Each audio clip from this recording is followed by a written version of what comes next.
Saat perang, Rasulullah Shallallahu Alaihi Wasallam memiliki banyak sahabat selama beliau mengajarkan Islam dan berdakwah. Beberapa sahabat Nabi yang mendapat jaminan surga adalah Abu Bakar As-Siddiq, Umar bin Khattab, Utsman bin Affan, Ali bin Abi Thalib, Talha ibn Ubaidullah, dan Az-Zubair bin Al-Awwam. Nah, kali ini, kita akan mengenal lebih dekat kisah sahabat Rasul yang bernama Abu Lubabah. Abu Lubabah adalah salah satu sahabat Nabi sekaligus pahlawan Muslim yang telah menegakkan agama Islam. Disebutkan dalam buku tokoh-tokoh yang diabadikan Al-Quran karya, Abd al-Rahman Umairah, Abu Lubabah dilahirkan di kota Yasrib, Madinah dan termasuk orang pertama yang masuk Islam. Ia menjadi Islam saat beberapa orang Ansar berjumpa dengan Mus'ab bin Umair di Yasrib lalu mereka percaya kepada Rasulullah Shallallahu Alaihi Wasallam. Tempat di mana Abu Lubabah bin Abdul Munzir dilahirkan adalah Yasrib atau Madinah.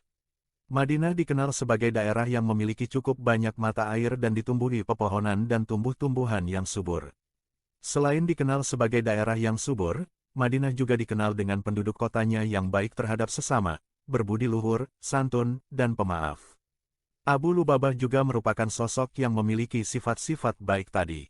Sebagaimana yang diisyaratkan dalam Quran Surat Al-Hasr ayat 9, dan orang-orang yang telah menempati kota Madinah dan telah beriman, Ansar sebelum kedatangan mereka, Muhajirin, mereka, Ansar, mencintai orang yang berhijrah kepada mereka, Muhajirin. Dan mereka, Ansar tiada menaruh keinginan dalam hati mereka terhadap apa-apa yang diberikan kepada mereka, Muhajirin, dan mereka mengutamakan orang-orang Muhajirin atas diri mereka sendiri, sekalipun mereka dalam kesusahan. Dan siapa yang dipelihara dari kekikiran dirinya, mereka itulah orang-orang yang beruntung. Abu Lubabah memiliki istri dari suku Aus yang bernama Hansa binti Handam al-Ansyariyah. Keduanya memiliki anak perempuan yang diberi nama Lubabah. Abu Lubabah menjadi orang pertama yang memeluk agama Islam ketika beberapa orang Ansar bertemu dengan Mus'ab bin Umair di Madinah. Abu Lubabah juga menjadi salah satu yang mendatangi Bayat Aqobah kedua. Sama halnya dengan banyak penduduk Madinah, Abu Lubabah juga sangat mengagumi sosok Nabi Muhammad Sallallahu Alaihi Wasallam. Tidak lama setelah Rasulullah kembali berada di antara kaumnya di Madinah, terjadilah Perang Badar. Perang Badar terjadi antara kaum musyrikin dan kaum muslimin. Abu Lubabah tentulah ingin bergabung dengan pasukan Rasulullah ke medan perang. Namun, Nabi tidak memperbolehkannya untuk ikut. Abu Lubabah mendapatkan amanat yang besar yakni beliau diminta untuk menjaga kota Madinah. Tentu saja, menjaga keamanan kota Madinah tidak kalah pentingnya dengan berperang di medan perang. Selama menjaga keamanan dan ketertiban di Madinah, Abu Lubabah berhasil memenuhi kebutuhan warga yang kekurangan hingga para pasukan kembali dari medan perang. Beliau bahkan mempersiapkan bekal untuk para pasukan dan menambah persenjataan selama siang dan malam. Dalam penyerbuan Rasulullah ke perbentengan Yahudi Bani Quraisyah, Abu Lubabah mendapat kesempatan menemani beliau. Pasukan yang dipimpin Rasulullah berhasil mengepung benteng Bani Quraisyah. Ketika terjadi penyerbuan Rasulullah Shallallahu Alaihi Wasallam ke perbentengan Yahudi Bani Quraisyah, Abu Lubabah ikut bersama beliau, sementara pimpinan pemerintahan di Madinah diserahkan pada Abdullah ibnu Ummi Maktum. Rasulullah Shallallahu Alaihi Wasallam bersama para sahabat mengepung benteng Bani Quraisyah selama 25 malam sehingga mereka hidup dalam kekurangan dan ketakutan.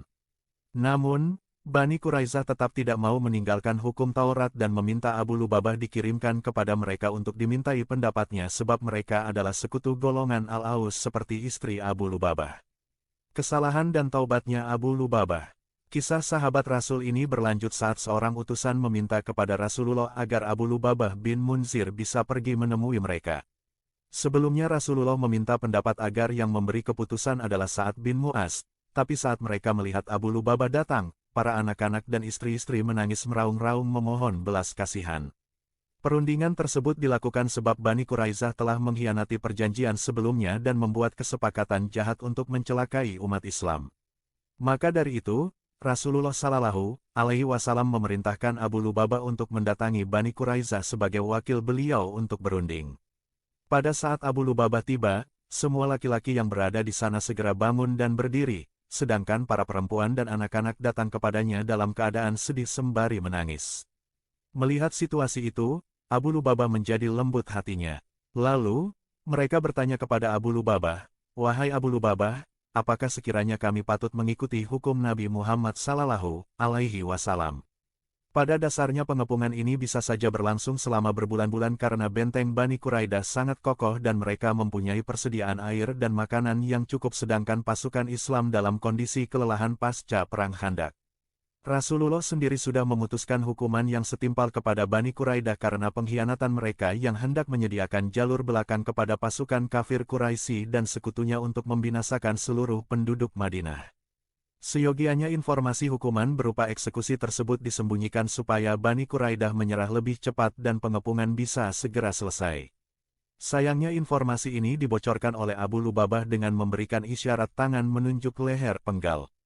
Hal tersebut menjadi peristiwa di mana Abu Lubabah telah berkhianat dan mendurhakai Rasulullah Shallallahu Alaihi Wasallam sebab tidak melakukan perundingan sebagaimana perintah beliau. Tentu saja ia kemudian menyadari kesalahannya. Abu Lubabah menghukum diri sendiri di tiang masjid. Sebelum Abu Lubabah memulai perkataannya kepada Bani Quraizah, ia merasa sangat bersalah karena telah mengkhianati Allah Subhanahu wa Ta'ala dan Rasul-Nya. Setelah itu, ia segera meninggalkan tempat tersebut dan mengikat dirinya di salah satu tiang masjid. Saat mengikat diri, Abu Lubabah turut berkata bahwa ia tidak akan meninggalkan tempat itu hingga ampunan Allah Subhanahu wa Ta'ala datang kepadanya. Ia juga berjanji untuk tidak berpijak di tempat Bani Quraizah yang menjadi tempat dirinya berkhianat kepada Rasulullah Shallallahu Alaihi Wasallam. Ketika Abu Lubabah mengikatkan tubuhnya pada suatu tiang, ia menolak untuk makan dan minum. Dia hanya akan melepaskan ikatannya ketika hendak sholat. Selama 7 hari lamanya, Abu Lubabah tidak makan dan minum hingga dia tidak sadarkan diri. Atas peristiwa tersebut, Allah Subhanahu wa Ta'ala kemudian menurunkan wahyu kepada Rasulullah Shallallahu Alaihi Wasallam berupa teguran atas perbuatan Abu Lubabah yang mengikat dirinya selama 6 hari di masjid. Wahyu tersebut termaktub dalam Al-Quran Surat Al-Anfal ayat 27, sebagaimana firman Allah Subhanahu wa Ta'ala. Artinya, hai orang-orang yang beriman, janganlah kamu mengkhianati Allah dan Rasul Muhammad, dan juga, janganlah kamu mengkhianati amanat-amanat yang dipercayakan kepadamu, sedang kamu mengetahui. Setelah turunnya teguran dari Allah Subhanahu wa Ta'ala, datang kembali wahyu yang menyatakan bahwa taubat Abu Lubabah telah diterima sehingga Rasulullah Shallallahu Alaihi Wasallam melepaskan tali yang mengikat tubuh Abu Lubabah.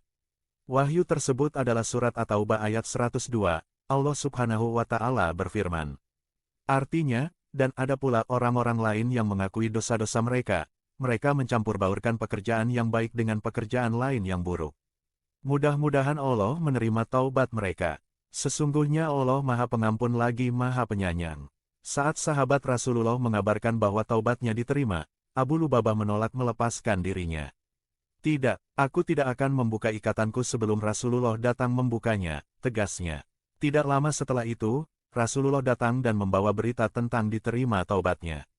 Pasca wafatnya Nabi Muhammad tahun 11 Hijriah, Abu Lubabah bergabung dengan ekspedisi yang dipimpin oleh Khalid bin Walid dalam usaha membebaskan wilayah Syam, Mesir, Persia, dan Afrika Utara. Beliau kemudian tinggal di kota Maret bagian negara Tunisia sekarang, hingga wafatnya pada masa kekhilafahan Ali bin Abi Thalib di usia sekitar 80 tahun. Itu tadi kisah sahabat Rasul Abu Lubabah bin Abdul Munsir. Semoga kita semua bisa memetik hikmah di balik kisah tersebut. Terima kasih.